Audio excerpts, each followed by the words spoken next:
Ladies and gentlemen, let me give you a little dose of reality.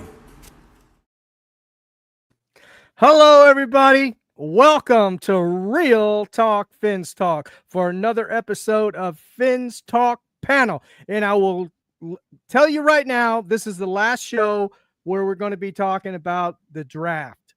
I think we beat that enough. It's a dead horse for now. So, but today I wanted to get Will and Courtney. I wanted to get your takes on the draft, and then we'll talk other Dolphin news and anything that might come up. Just keep it nice and informal today. First off, I want to thank everybody that's in the chat. I see the Backup Bench podcast is in there. JB, thank you, brother, for joining. Josh is in there. Josh Wingate, appreciate you for joining the show today.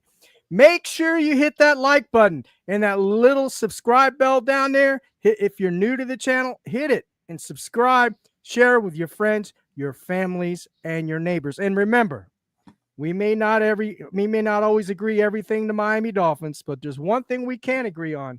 We are all Dolphins. And with that, let me go ahead and introduce Will from the 305 Sports Now. Will, how you doing? And tell us what you got going on over there, brother. First and foremost, Steve, thank you so much for having me on. I love coming on the show and talking Dolphins with you.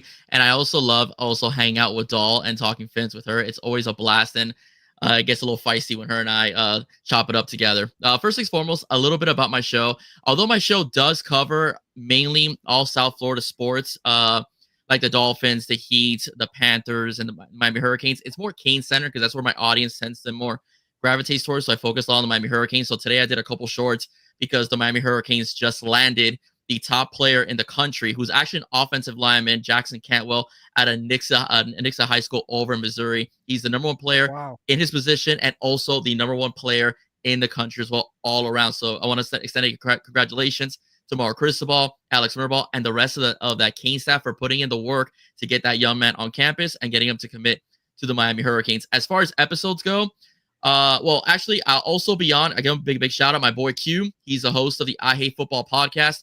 I'll be on with him Thursday night around at 9 o'clock. I'll be on with him, and this upcoming Friday or Saturday, I'm gonna air a new episode. We'll be doing a possible Cane segment on top wide receiver in the country, Samarin Wingo, who's also kind of looking at possibility of becoming a Miami Hurricane for the 2026 class. All right. Thank you, Will. Appreciate it. So there you go, ladies and gentlemen. Make sure you go over there and you subscribe to the 305 Sports Now and get all that good sports information about your Florida home teams. And he just mentioned the University of Miami picking up the best, is it offensive lineman in the nation? Best offensive lineman and best rated player in the country as well. So he's not only just the best lineman, he's the number one player overall in the country per all recruiting outlets like On 3, 247, Rivals, etc. Gotcha, man. That's awesome. That's awesome. Courtney, let us know where have you been? How are you doing? And what do you got going on at Doll Diaries on the Fins Talk Sports Network? I got to plug that as well. I'm good. Thanks for having me. I'm getting back into the podcasting. I think everybody knows I started a new job, and that kind of changed my commute schedule, everything around. So I took some time off to adjust to it and kind of get a new normal going in my life, and everything's settled down now. Doll's Diaries will be coming back in a couple of weeks. It will no longer be on Mondays. Right now it's looking like we're going to be on Wednesday nights. Okay. Don't fully quote me on that. Me and Bobby are working out. I'm trying not to step on any other podcast on the network's toes. So I'm trying to see where there's an open slot. May not work out that there's one and there may be two of us at once. We'll see. But I'm doing my best. But I probably won't be back till closer to so I have something to talk about. So I'm thinking preseason. Because really topics are low. I'm watching the Panthers right now. Gotcha. Happy that even college football knows that the most important positions on the football field are your trenches. And like I say, build your trenches and they will come. Mhm. You will get the stars. No quarterback wants to go behind the worst dingy offensive line where they're going to get absolutely demolished week in and week out. And we can talk, me and Will can talk one day about how the U needs basically an entire defense after last year. But yeah, no, I'm happy to be back. Thanks for having me. And look out for that. Dolls Diaries will be back. My sass will be back shortly. Sounds great. Do you have a time slot? No Figuring time it out. set? It'll be Okay. earlier. It probably would be like Wednesdays, probably I'd say like 7:30 because I'm a grandma Okay. now and I go to bed early now. Okay. That sounds great. That sounds great. Well, look, I want to thank both of y'all for coming on the show. I know I've been saying I wanted you guys to come on and I finally got you on. So I appreciate it. I know I've been on your show quite a couple of times, I think, Will, right? 305 Sports now. I've been on your show a couple of times and really enjoyed that. And then so definitely wanted to get you on here. So let's talk a little bit about the draft. I know we're beating a dead horse. Let's talk a little bit about the draft, but I wanted to get your take, Will, and I wanted to get Courtney's take as well. We'll start with you, Will. The overall picture, how did you like where the Miami Dolphins went in the draft? Well, Will. some positives are that they did address their needs. Yes, some positives are they did address their needs. And I do Right. believe that one of the things that they did is that the first 3 rounds, you have about approximately nearly 1,000 pounds of man, that you picked up. So that's a good thing. The only thing about the early rounds I will say is I do think that we could have gotten Kenneth Grant either late in the first round if he would have traded down, or he might have been there for us in the second round. The same thing with Jonas Avenea, Mhm. all right, as well. I do think that we could have gotten him possibly a little later, but that's okay. He's looking really good in practice from the highlights I've seen. Kenneth Grant has a heck of a motor as well. If he can stay healthy, I do think he'll be on the field more than some fans think he will be, alongside with Zach Sealer. So I think that's important. And I do predict that 7A will probably, possibly, and maybe more than likely take Liam Eichenberg's job at right guard. So I do think that that's going to happen, based upon what I've read as well. Like I said, Dolly will speak. Okay, just give me some time. All right, trust me, she will speak. We all know she could speak. All right, just so you know. Come on. Anyways, yeah. You yourself don't even believe that, Courtney. Come on. Anyways. All right. So, anyways, so yeah, but I like to pick up a Jordan Phillips. I think he's gonna be a lot better than people think they are. The only one I'm not sold on is Jason Marshall, not because he's a Gator, it's because I was more Right. a proponent of picking up Dorian Strong, who ended up going to the Buffalo Bills. Virginia Tech had a really good defensive backfield, and I think he would have suited what Weaver wants to do as well. I do like the Ollie Gordon pick. Me and Dahl could agree. We both wanted Damian Martinez. We both think he would have been suited for that role as well, because Ollie Gordon is going to be the fourth down, pick up short yardage guy. That would have been Martinez, but we all know that it's not a secret that Chris Greer is allergic to drafting Miami Hurricanes. Okay, with the exception of Jalen Phillips, that's one thing. He'll sign them as unrestricted free agents, but he won't draft them for whatever reason. He'd rather draft Hunter Long than draft Brevin Jordan. So that's one I'll never forgive him for as well. And I do like the idea of Quinn Ewers. I do think that's a steal. Quinn Ewers was with the exception that, in big games towards the end, he would mess up, but he's a solid quarterback. He's a good quarterback out of Texas. You got him for virtually nothing, a 7th-round pick as well. I did say that we needed to draft Tua's potential replacement if it doesn't work out in the next couple of years.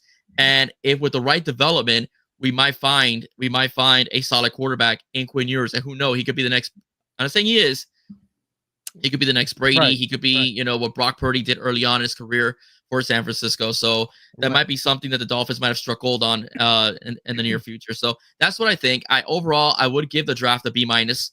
I do think that we hit on a lot of needs. I do think we could have done a little bit better as far as the secondary goes. And maybe a lineman or two. That's the only thing. Gotcha. Yeah, I really like the Quinn Ewers pickup. Not because he's going to be the starter or anything like that, But if there's somebody that's going to back up Tua, since he is our starter right now, and who knows what can happen in the future, right? But as far as a backup, he's ideal. He played in a similar system in Texas as a quarterback, and he has similar traits as Tua Tagovailoa. He's got the quick release, um, and um, and he has good. He can throw nice intermediate short balls, and he can throw the long ball too. He can throw everywhere on the field. He's got a lot stronger arm than Tua, that's for sure. Just more And I durable. like his and he's I don't know about the durability, but you mean his arm? No, I'm talking about injury wise. No, injury wise, he's been hurt. He's been hurt in Texas. Not like Tua, the broken hand, and yeah, but he concussions. I mean, Curious had his injuries, but not to that extent. Right. No, I see your point. Yeah, I agree with you there. But he still has had an injury history, but he's toughed it out. He's toughed it out. He's played through it and everything. So I like that, and I like that he was a baseball pitcher and he can throw the ball at all angles. So he's got that going for him too. So now it's just a matter of him, in the right system, and I believe he is in the right system here in Miami, and he fits the system perfectly because, as I said, he's even said it himself. A lot of the stuff that they did at Texas was Miami system, I think it's just an ideal pickup there. As far as I'm not going to get too detailed, but as far as the whole draft goes and everything, we could have gone, we could have got a cornerback in the first round. Pick your poison, right? You pick a defensive tackle or a cornerback. We went with a defensive tackle. So we had all kinds of holes that we had to plug, and, we could have gone anywhere in the draft and we could have, fixed those holes. So I think we did all right overall. So Doll, your take, how do you see it? How do you feel about the Dolphins draft selections for 2025? I mean, I don't think it was great, but I also don't think that there were any phenomenal players in this draft. And I don't mean to knock on the kids, but there was no stud, big name, kind of standout guy that we wanted or that everybody wanted. I think it kind of was a lot of just big boys that nobody really knew. And that's just kind of the way the league is turning as well, I think, is, these bigger guys have to get a little more agile. And I didn't love it. I think that Chris Greer reached a little bit. I feel like he tends to do that. I think he panicked. I think that it could have been, for as long as he's been doing this, I feel like some draft days, it feels like it's his first draft and he kind of doesn't know what to do and he panics. And aren't you preparing months for this? Don't you have contingencies? It just feels like some of these were reaches, obviously. And I tweeted copious amounts about it. I was disappointed with the lack of talent that we took. I wanted Restrepo in the later rounds. I'm happy that he's going to be back with Cam Ward. Phenomenal for him. Me and Will unabashedly, and you tormented us about it, wanted Martinez. Don't think I've forgotten, Steve, that draft show. Remember when he told us that they got Martinez? Oh yeah. I wanted Martinez. Yeah. Didn't happen. Didn't happen. Holding a grudge. Yeah, there. I wanted Martinez. Yeah. Not to hate Ollie. I know Bobby loves Ollie, and is a big proponent, but all in all, I'd give it maybe a C-. As for Ewers, I don't know. I haven't really watched that many Texas games. I mean, I really only had time for U games. And I worry about our development because we historically don't develop backups well. And I know people hate when I say this, but look at Skylar Thompson. I don't think that his failure in Miami was 100% on him. I don't think that we really give backups much attention. Look, last year, Tua went down and we cycled through 3-4 backups that didn't even know the playbook, basically. We didn't have anything dumbed down. No one was ready. Obviously, Snoop was just brought in, but nobody seems to know. It almost feels like the backup quarterback spot is like a forgotten position, which when your starting quarterback is more, I'm more surprised when Tua doesn't get hurt than when he does. So for you with an unreliable starting quarterback, not to take a huge priority in your backup spot, it makes me nervous for drafting a young kid who has a great arm, but obviously needs some work, needs some fine tuning, cleaning up. What are we really going to give him other than like a coloring book and say, just wait for Tua to get knocked down? So yeah, I'd give it like a C plus, but I am curious to see what they do with Quinn. I don't know. I don't have a lot of high hopes for our development. Yeah, I like a lot of your points. We sure, yeah, for sure. We don't develop our backup quarterbacks enough, and you're right. Now we've got Zach Wilson, so he's a veteran. Oh, So yay. yeah, but so you're right though about yours. How many snaps is he going to get in the offseason, in the preseason? Is it going to be Zach Wilson, and and yours is left, as We're you not said, going with to the develop Quinn the way that like Green Bay coloring book? developed Jordan Love. I think that that's what Right, Dolphin fans want. They want us to kind of do what Green Bay right, did. Have right. Love there. I think that you need to manage expectations as a Dolphins fan. Green Bay is managed a little bit better than Miami, in my opinion. They developed him. Could be wrong, but I think on a cusp of a year where major firings are going to happen if a playoff berth doesn't take place, I don't think they're going to be prioritizing their 7th, 8th round quarterback that they just drafted. They're going to try to save their jobs in a win now panic mode all season. Yeah, I know that's what they say, but in reality, if you really look at the makeup of this team right now, we've gotten younger, thank God. I think the direction in my opinion, I think the direction the Miami Dolphins are going is the future. I don't think it's if we win 8 or 9 games this year, it would be a miracle. It would be great. It means we got the right uh draft picks, right? We got the right draft picks in place. If they all pan out and we get an 8 and 9 season, then I think we're heading in the right direction. So what concerns me the most right now is they didn't draft. Well, they did draft cornerback, and they drafted a safety in the latter rounds. But again, are we really going to depend on a 5th round pick, cornerback to step up? Can he, if he doesn't start, then that means we've got Cam Smith again, right? Right now, Cam Smith is our starter, along with Storm Duck, Kader Kohu playing the slot, because post June 1st, Ramsey's not going to no longer be with us. I definitely know, or I don't know, but I definitely believe they are going to trade him. They've already put their foot in their mouth. Ramsey's already put a tweet out, on Twitter with a bunch of rotten oranges and talking about how he doesn't like mediocrity, and he was basically pointing at Coach McDaniel. So, and we've had a report that he doesn't get along with Coach Mike McDaniel anyway. So he's definitely going to get traded. That's my big concern is that defensive backfield right now. And I have some defensive rankings here and offensive rankings as well. We can go over that.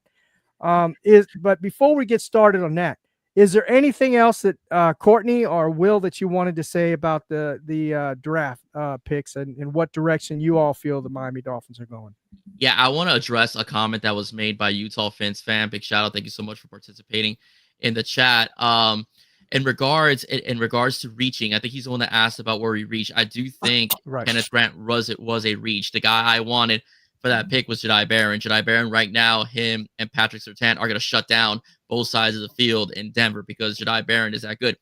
Going forward, That's what I wanted. Yeah, Steve. Yeah, we talked about that. And the reason why I say that, if you're going to trade Jalen Ramsey does a lot of what Jedi Barron does. Jedi Barron is a guy that played every single position at corner over at his university. So that's the main reason why I would have wanted Jalen Barron. If you're going to trade Jalen Ramsey, that's a young guy, less money, guy that's willing to be developed because he's a rookie in the NFL that you could have brought in to kind of fill those shoes. And he would have been a day one starter for this football team. So that's where I think the Dolphins messed up in going so high up for Kenneth Grant. And that's where I think they reached, right, as well, because projected that Grant would have been either a late first round pick or an early second round pick. So Miami could have probably picked them up. And although I love the Savanea pick, this was a very, very, very, very, very rich draft when it came to offensive linemen. You probably would have picked up a good tackle or good guard anyways in the second round without having to trade up for Savanea if you would have picked Grant first. So that's where I'm at, as far as it goes. In response to Dahl, really quickly about Ewers and development of the quarterback position, Skylar Thompson showed flashes against 13 guys in preseason. That's probably who Skylar Thompson really is. So I want to see what they do with Zach Wilson if he has to come in, which more likely he will have to come in eventually, and what they do with Quinn Ewers before I really pass judgment on the development. The only thing I do agree with Courtney is this: the way we treated Snoop Huntley was horrific in that first game. You and I talked about it, Steve, when they played the Titans. It was the same playbook they had for Tua.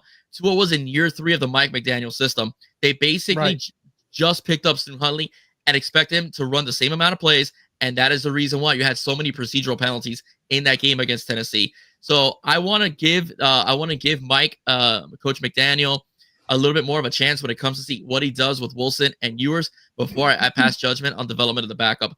Only because I don't think I think Skylar Thompson is who he is that's probably just who he is. Because again, we were happy to see him destroy third teamers, but not exactly. He didn't light up the scoreboard against starters.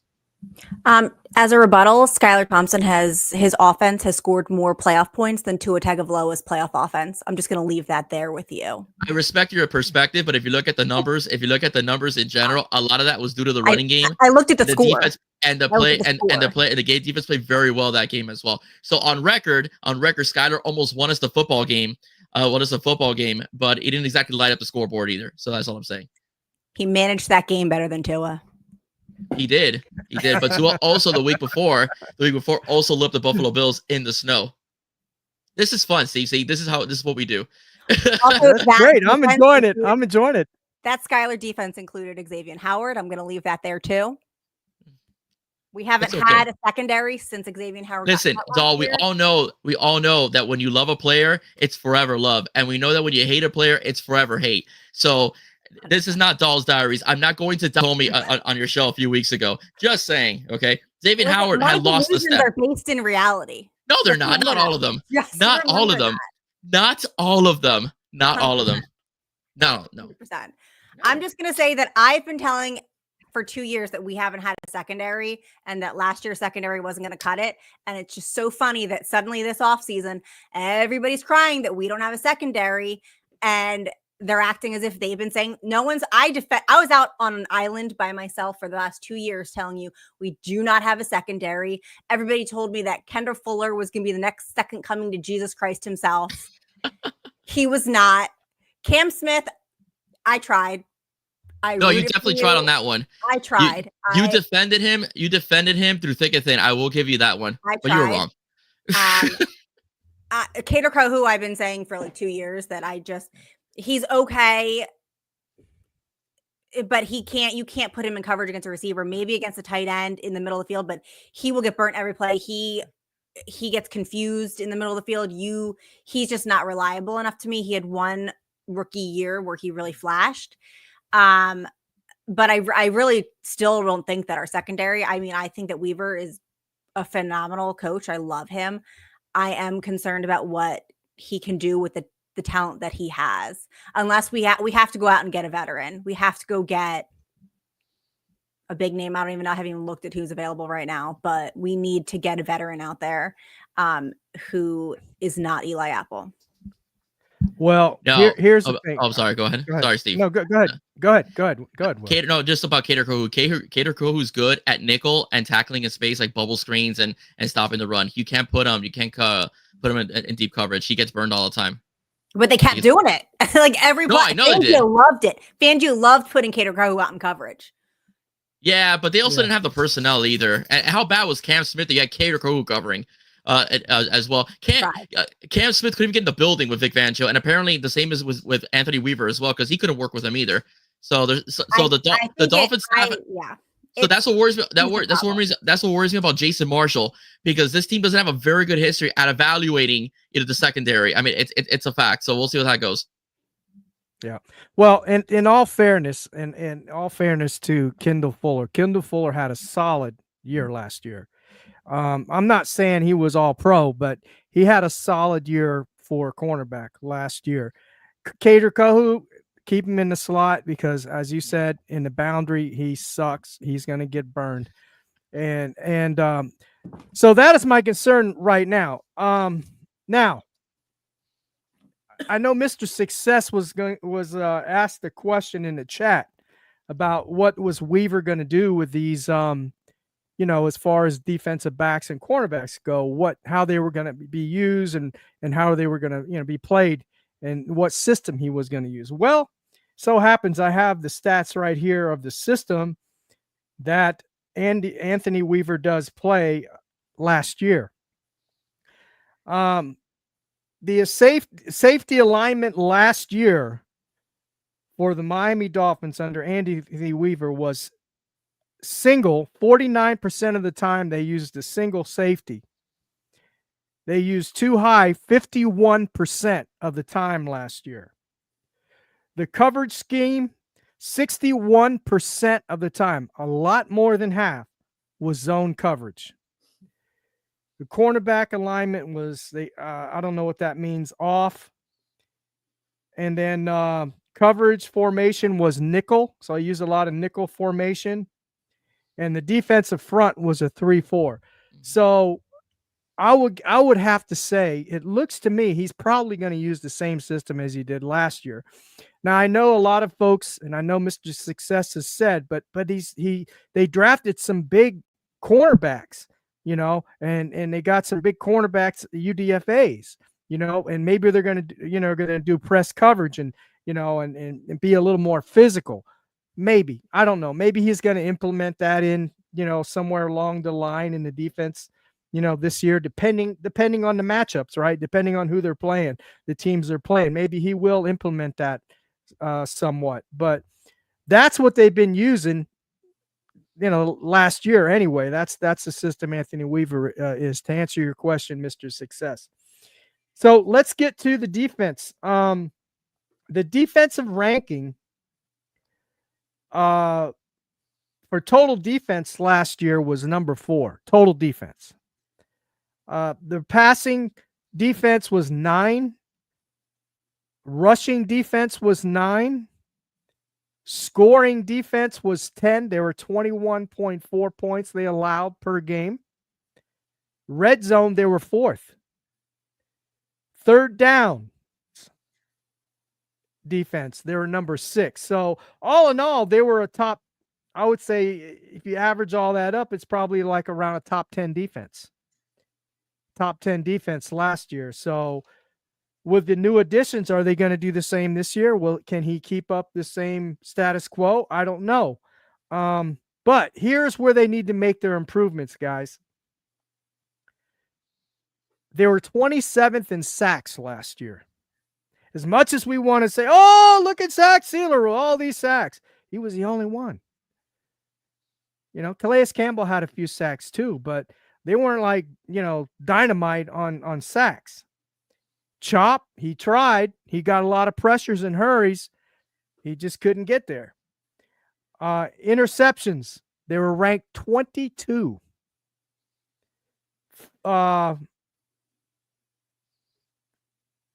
Forced fumbles, they were 29th. Hurries, now here's where they were okay at, 14th. Still not the top 10, but they were in mid-range there, so that's not bad. Maybe that's where they're going to have to make their improvements next year, is in their turnovers and making impact plays like sacks, interceptions, forced fumbles, and the hurries are great, but they didn't turn into turnovers, right? They didn't turn into interceptions. Things like that. So how do you guys see the Dolphins defense this year? Dahl, I'll start with you first. You think they're going to maintain status quo, or is he going to change the system up? How are they going to utilize Kenneth Grant and these other, Cam Smith and Storm Duck and McMorris and Ashton Davis and Malavalvu or whatever his name is, the other safety. Those guys weren't starters. I'm torn. I'm torn because I think that the line, our D line, has improved. I think Chop's in year 2. By the end of the season, you could see that he was getting better. He was able to get around the pressure. He understood hand placement. He wasn't getting held up as much. He was kind of understanding how to get around. He's been putting on weight. He was even for as big as he is, he was actually a little undersized when he went out there. So I think that he's going to steadily improve. Zach Sealer, I think, is tremendous himself. We don't have Calais Campbell out there, and Campbell was a huge impact on our team. So I don't know how that's going to fit. I don't know how Kenneth Grant's going to fit in there, but I think it has a lot of potential. I think it has a lot of upside, but it might be, we might have the issue with Kenneth Grant like we had with Chop last year, where there's flashes, he shows talent, but he needs to be developed. If he's a day one starter out there, it may be tough. Now, the secondary is the problem. We at least had Jalen Ramsey. Even last year, he was in a decline, though. For as good as he was last year, he wasn't peak Jalen Ramsey. True. It was really Jalen Ramsey and the no-name defense again, but not in a good way. You know, nobody threw to Jalen Ramsey. He wasn't tested. He was picking daisies because everybody else on the field could be exposed. Now we don't have Jalen Ramsey. Now there's a bunch of untested young guys, and who knows? Maybe they're going to come out and be hungry and have a chip on their shoulder and say, you know what? I've been sitting behind these guys. It's my time to shine. I know it's not going to be Cam Smith. I'm sorry. I tried for 3 years. Cam Smith is the problem. He's cocky. He's undisciplined. He is the problem. And, you know, he might be a cancer in that locker room. He might be one of the people that we're talking about McDaniel not, you know, being disciplined, being a disciplinarian too. But for sure, that secondary is going to be a problem. And it wasn't great last year. You just quoted it. I mean, we really weren't top takeaways. Yeah. We weren't scoring. Yeah. But I don't think our biggest problem last year was the defense.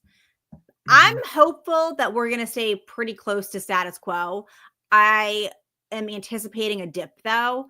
I think that when we go up against, you know, teams that prefer pass over run, that's the time that we may get exposed. It may be an ugly game if these young guys aren't stepping up to the plate and doing what they can.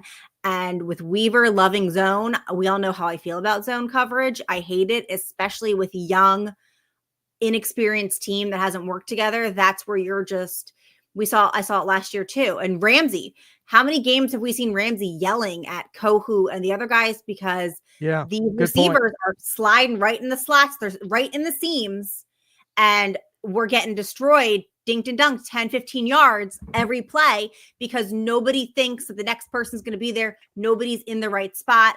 And teams know the Dolphins do this, and they exploit the seams all day long. And without Ramsey back there to kind of manage it a bit, could be a disaster. We'll see. Yeah, I agree. Let me ask you a quick question before I let you go, and then I'll have Will give me his take. What would your this is gonna start a shitstorm, I know. How would you feel about Xavier Howard coming back? Because he's still out there. It's ready. I'll DM him tonight. I've tried to get him on Doll's Diaries, but I feel like because I'm a female, he probably doesn't look at my DMs. But I've tried to get him on Doll's Diaries. I was like, I literally sent him a DM. I'm like, you will never find a more pro Xavier Howard show that you could be on other than mine. I would support Xavier Howard. I would question if he's been staying in shape, if he's been working that's out. The thing. Because 1 year off doesn't sound like a lot.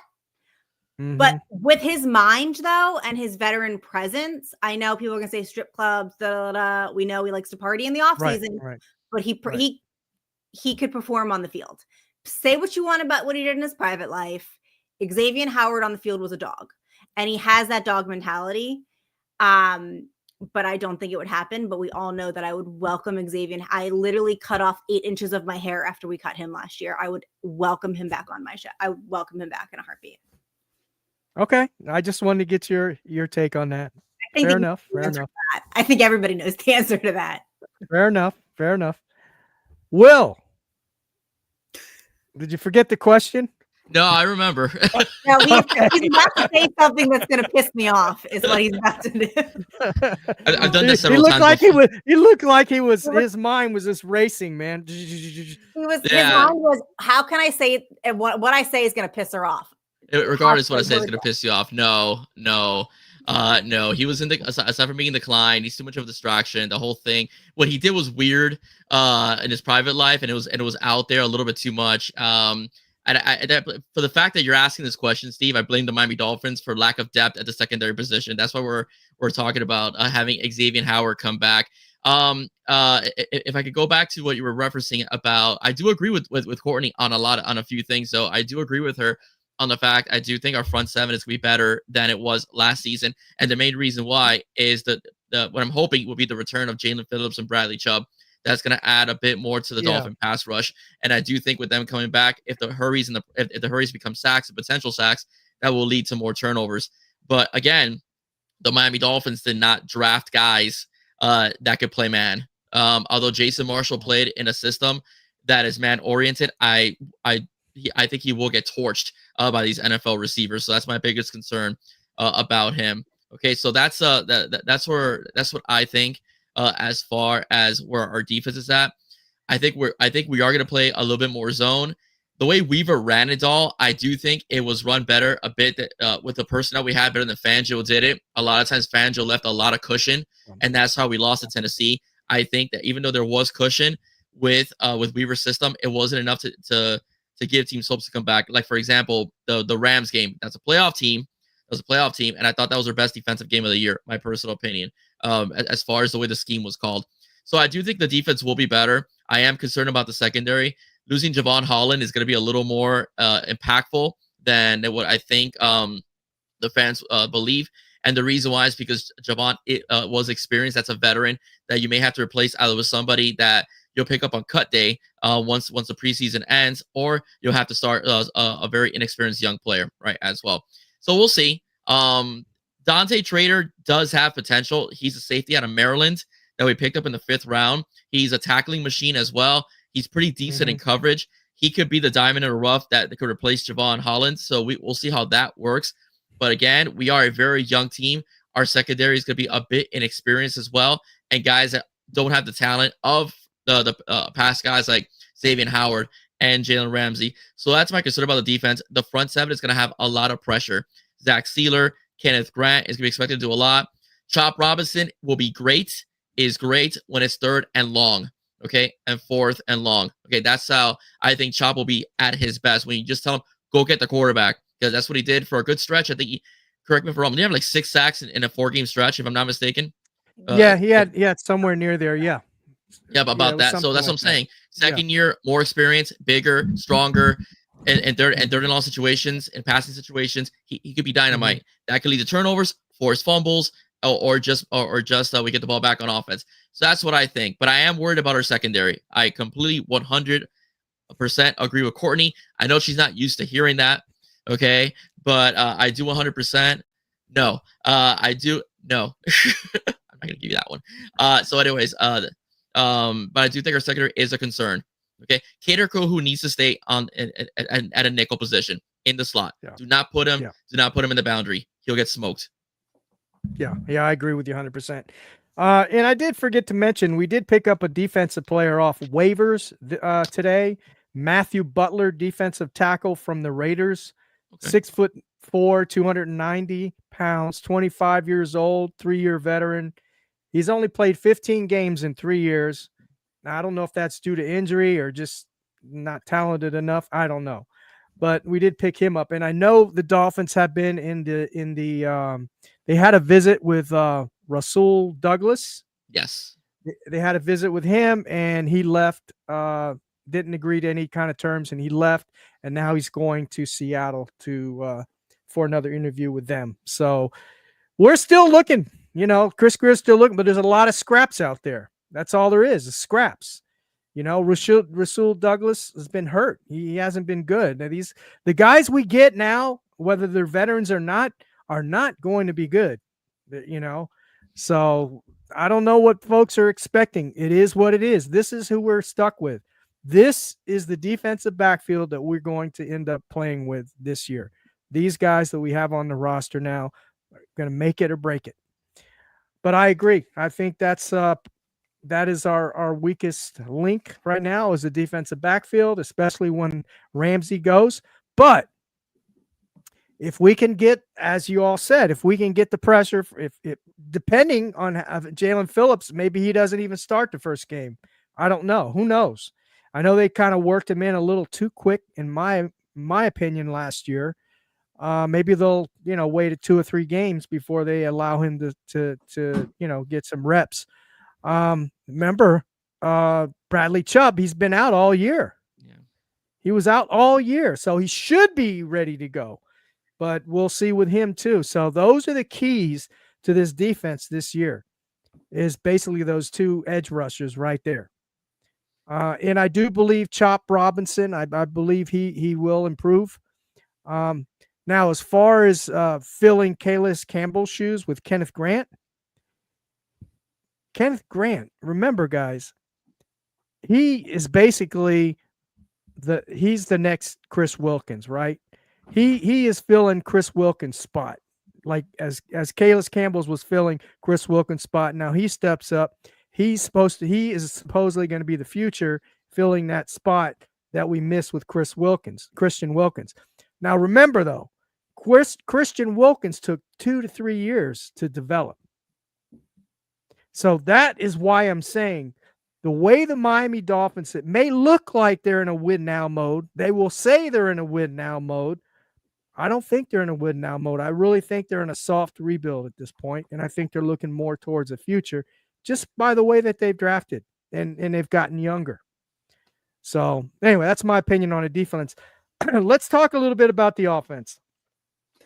First off, before I get into the rankings on the offense and everything, we won't quite go too as long on the offense as we did with the defense, because I think that was a concern, though, was that defensive backfield. But Courtney, what do you think about Mike McDaniel? Do you think he's going to if you think he's going to run the same system here in Miami? Because remember, they got Sabanea. They've got Jalen. They got James Daniels on the offseason, the guard. So we got 2 new guards. Then there's another question mark. We don't know if James Daniels is going to be ready for the beginning of the season. He had an Achilles heel injury. Does that mean Liam Eichenberg is going to start again? But anyway, with that, keep that in mind, Courtney. What's your opinion on the offense? You think they're going to? We also got a bigger wide receiver in Westbrook, and we added the addition of the bigger running back in Ollie Gordon. Do you think Mike McDaniel's going to keep the same system, or you think he's going to try to implement more of a running game, or how do you feel? I think Mike McDaniel showed us who he is and what he likes to run.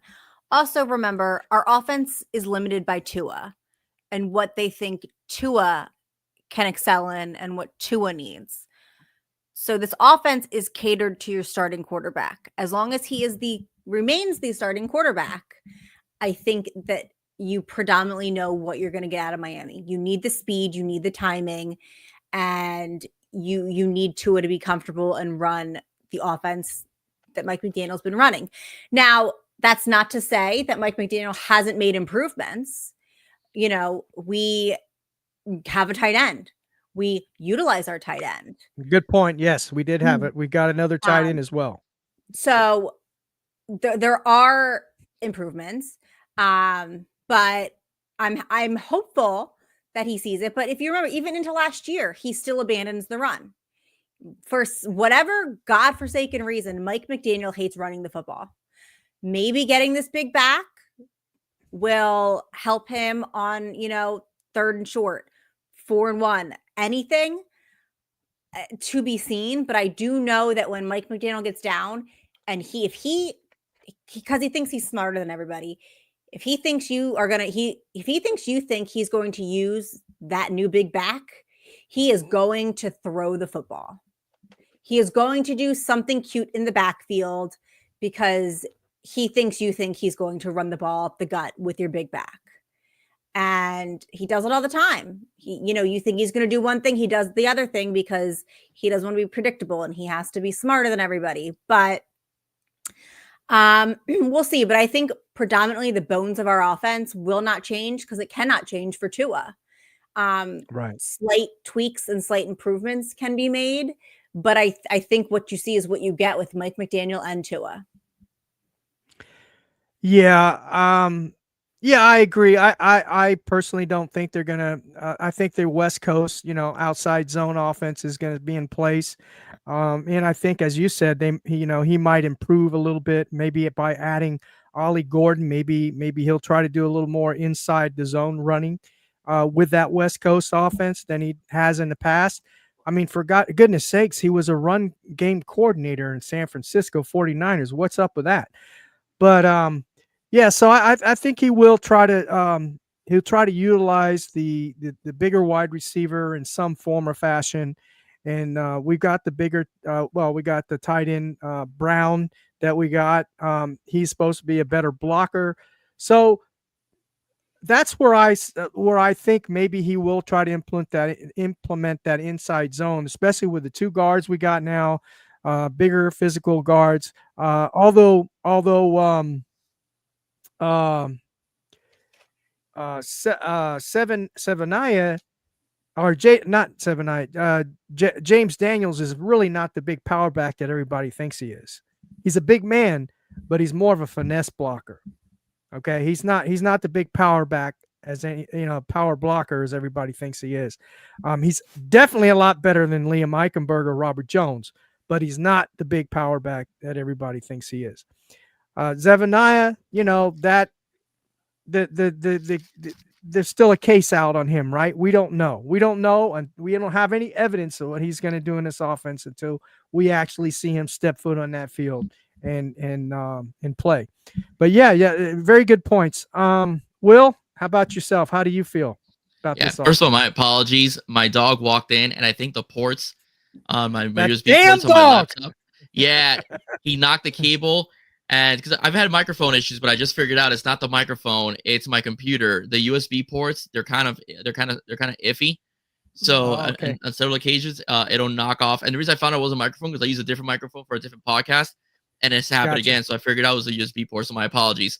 What was I lost some of the conversation. What was the question again, Steve? No, we're just talking about the offense and Mike McDaniel. Do you feel that Mike McDaniel is going to be status quo? What he's been doing, utilizing the same West Coast offense. Is he going to add a little more wrinkles? Implement some more wrinkles. And now that he's got some more toys to play with Ollie Gordon, the big, the power back, and then you got the taller wide receiver Westbrook, and then you got the two bookend guards there. Do you think he's going to maybe he's not going to switch up on the West Coast offense? That's for sure.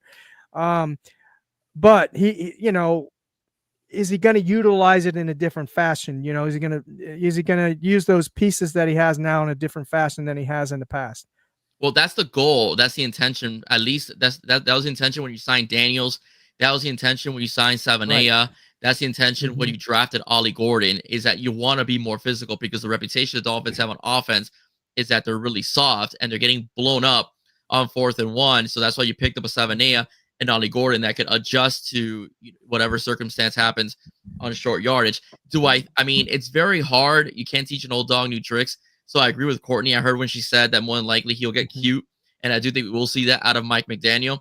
But I really hope not, because the whole emphasis on this draft, is the fact that they wanted to get more physical.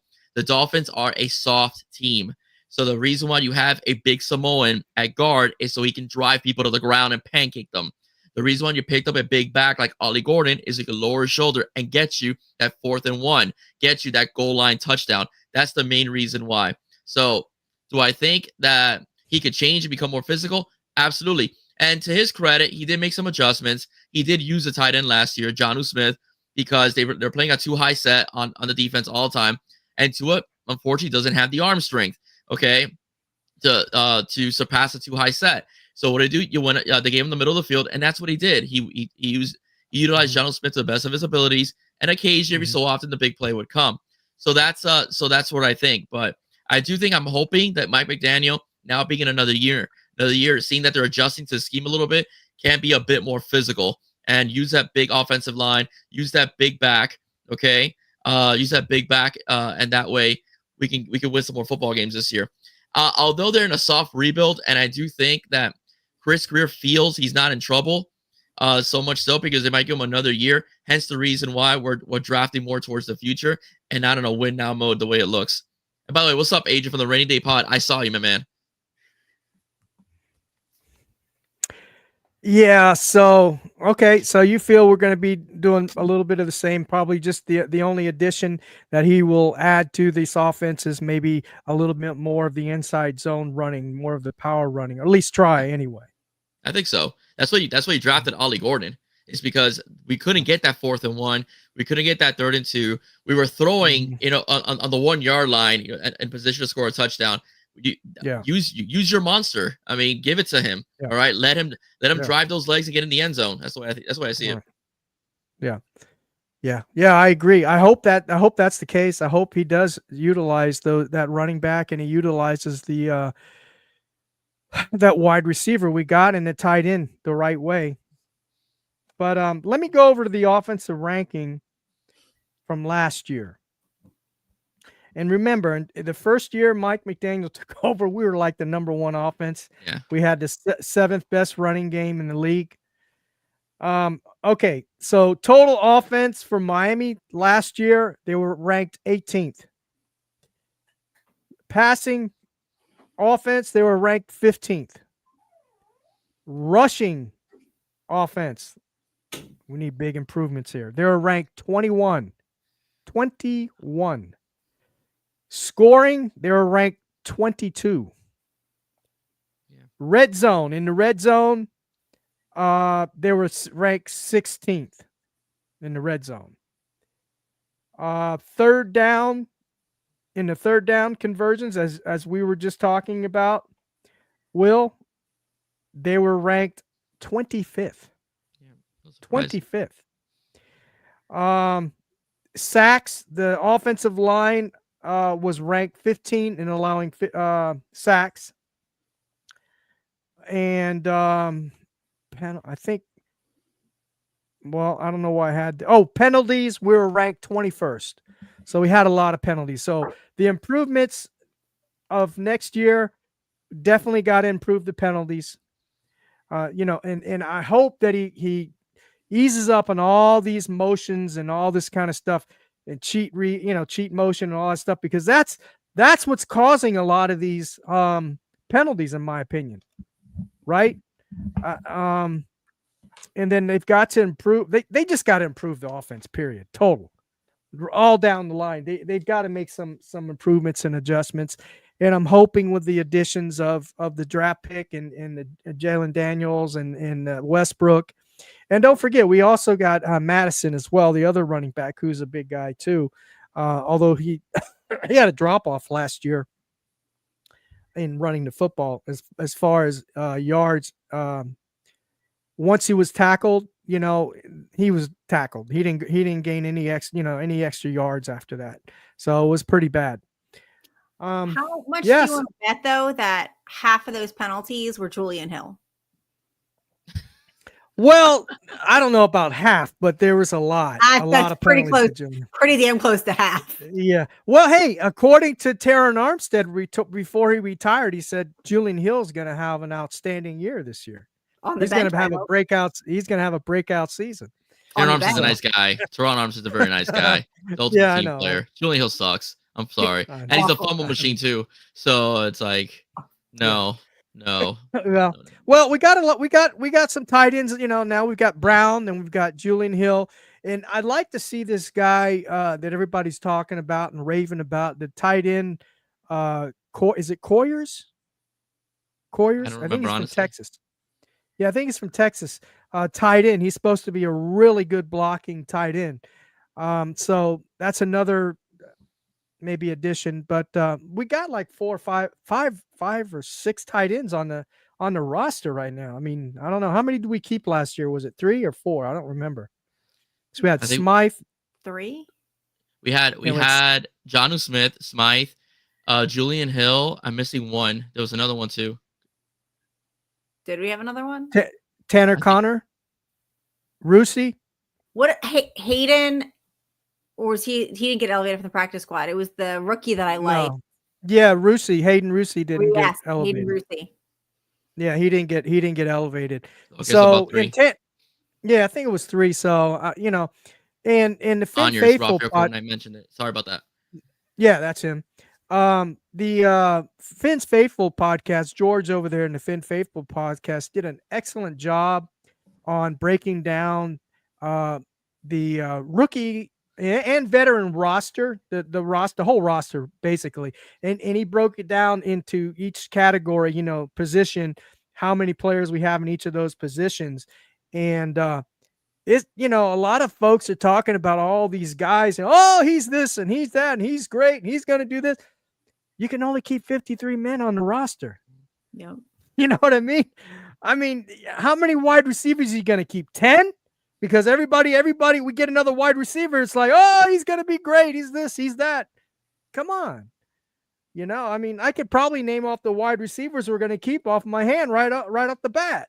Maybe one addition, and then the rest are going on the practice squad. You can only have a 53-man roster. People forget that. It's not a 91-man roster. But anyway, so that's all I had tonight, guys. And I know we beat a kind of a dead horse as far as the draft goes and everything, but I really wanted to they mean a lot to me to get your takes from Dahl and from you, Will.